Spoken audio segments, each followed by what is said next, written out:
Was that conversation really that important? Did you really have to reply to that person right that minute? That decision easily can change your life or somebody else that is with you, their lives as well. Today I will be trying to persuade you to not text and drive. It can easily change your life instantly. Today we will be talking about 3 different points. The dangers that come with texting and driving, the alternatives that you can take, and the laws regarding texting and driving.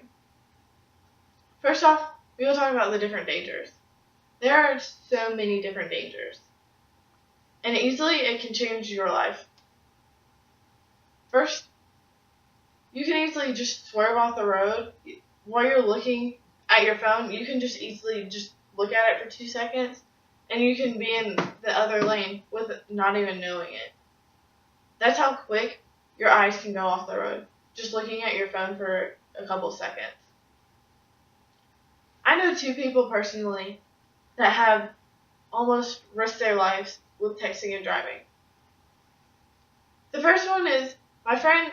He was just texting his parents, just saying, I'll be home in about 10 minutes.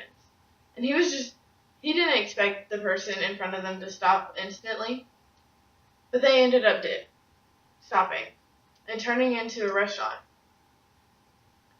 He ended up looking up and ending up just running into the back of that person. That could have easily changed his life or the people that were in the other car. But it also impacted his property as well. Another example that has happened to a person that I know personally is that my friend was driving home from school, and she was just driving on 295, and another driver next to them was texting and driving. She had to swerve to miss them for them not to hit her. She ended up hydroplaning and spinning out of control. That could have easily not been that case if she wasn't paying attention. It could have easily cost her her life or even the people around her. A couple different statistics that I have looked up according to Child Guard are 1.6 million crashes each year are involving drivers that are texting and driving.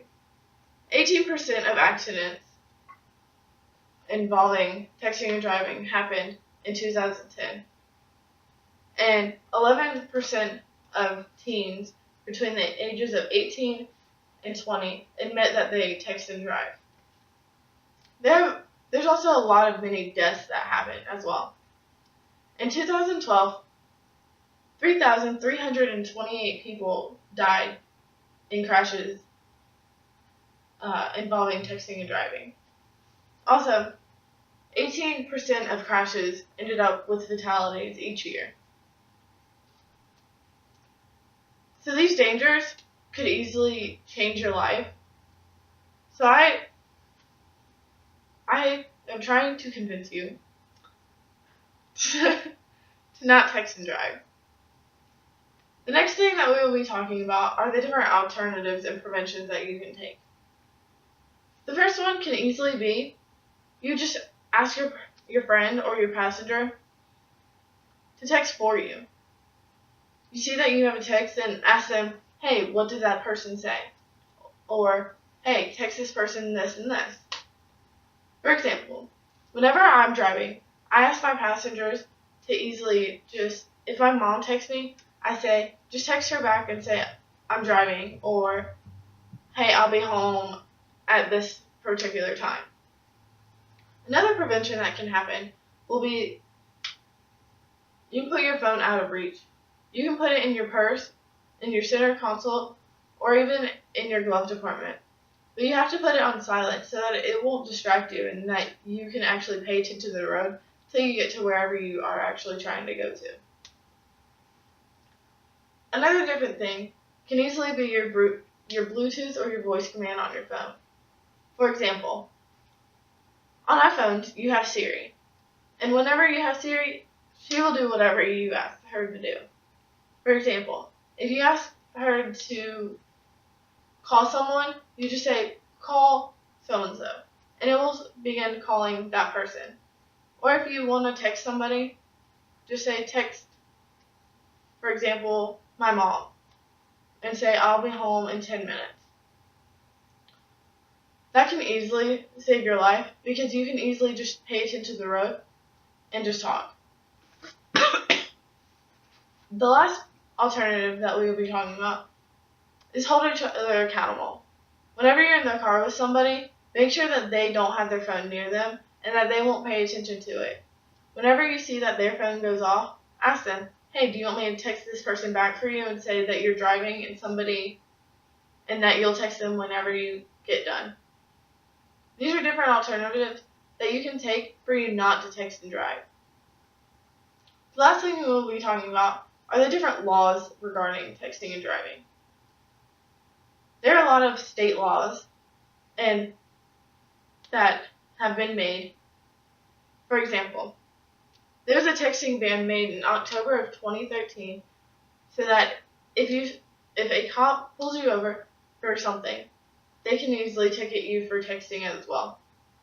See, it's a secondary offense, so you won't just get pulled over for that.